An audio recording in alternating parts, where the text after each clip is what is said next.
It's very unusual for a retired officer to ever know what current war plans are. But because of a requirement to help with training, I was read into the plans for the attack on Baghdad, and I knew what they were up through November of the year before we attacked. There were 7 U.S. divisions in that plan, 7. And some of these were large divisions, so there were more. For example, the 1st Marine Division, rather than the 3 regiments it normally had 5 regiments. So it was 1 2/3 divisions. This does not count any coalition forces, does not count the British. That's what the American military said we need. That's what they rehearsed with. On 20 January, Mr. McNamara cut it to 3.5. What were some of those divisions going to do? 1 brigade from the 1st Cav was going to go into Ramadi. 1 brigade was going to go into Fallujah. 1 brigade was going to seize the border with Fallujah. 1st Armored Division was coming up between the 3rd Armored and the 1st Marine Division to take all of those towns they bypassed in order to stomp them down. The Iraqi people never felt the hard heel of a military operation, and most of these towns, units just drove through. That's all they did. There never was a formal surrender because we couldn't seal Baghdad off. And many of you know the Chief of Staff of the Army, General Shinseki, told him 240,000 troops. So it's just an arrogance that I can't explain, no accountability. There is no such thing as a war on terrorism. Terrorism is an ism. That's like saying a war on communism or a war on socialism. It's a metaphor, but it's useless. You fight people. We are fighting terrorists.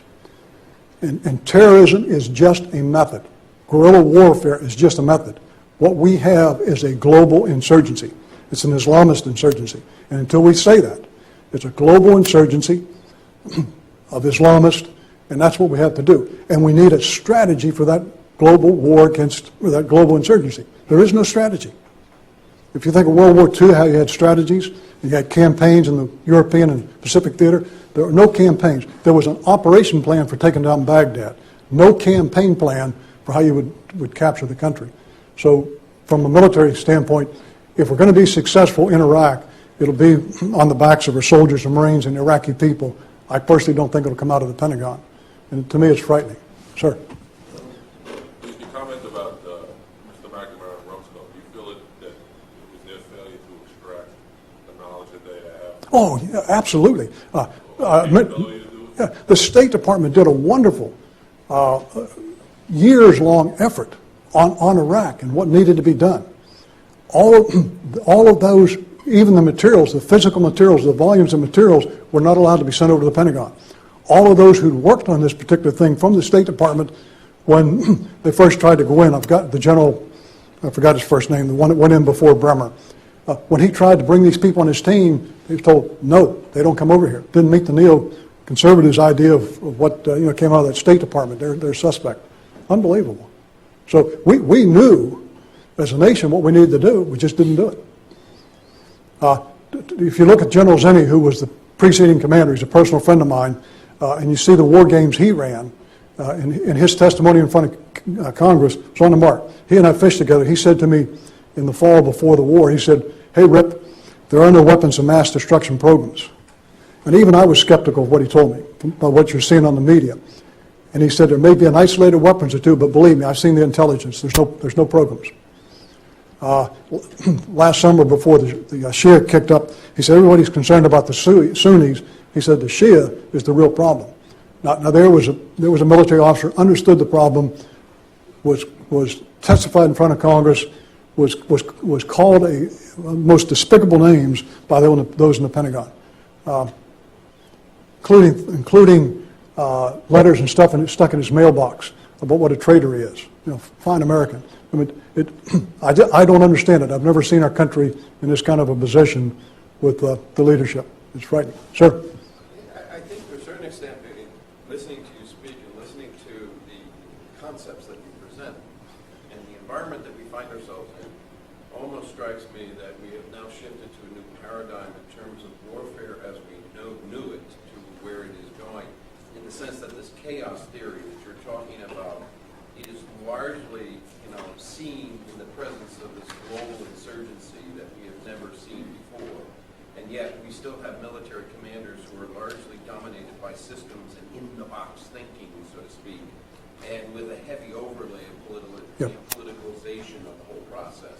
We are a nation of What do engineers. we do to change? We're a nation of engineers, which is one good thing, but we look to engineer solutions instead of thinking our way through them. And the way you think through, I think, is a discourse, a national discourse, a discourse about a particular problem. It's in that discourse that you get the ideas that enable you to understand how you would. First of all, you understand the problem.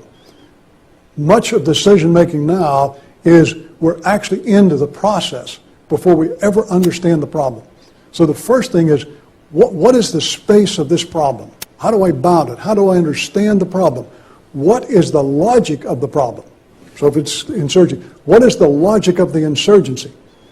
And once I understand the logic of the insurgency, do I have a counter logic? What we normally do is we go in and we're picking objectives, we're looking for centers of gravity, just this whole process, 1, 2, 3, without the front end. Planning is the mechanics of implementing a decision. The real decision-making, the thinking up front is what's interesting and where we need to spend a lot of time.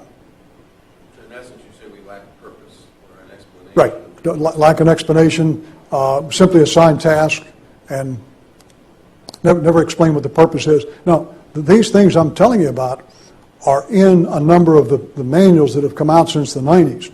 But changing the culture is difficult. So you'll find a lot of young officers. Jim Mattis, who led the Marine Division on the attack on Baghdad, this is the way he thinks. He was up front, no control. That organization was out of control. He was in command. They had the intent. And all he was doing was getting up front, sensing what was going on, and issuing new directions based on the feedback. A lot of the unit commanders, though, were taking their own initiative because they understood the overall intent. Sir?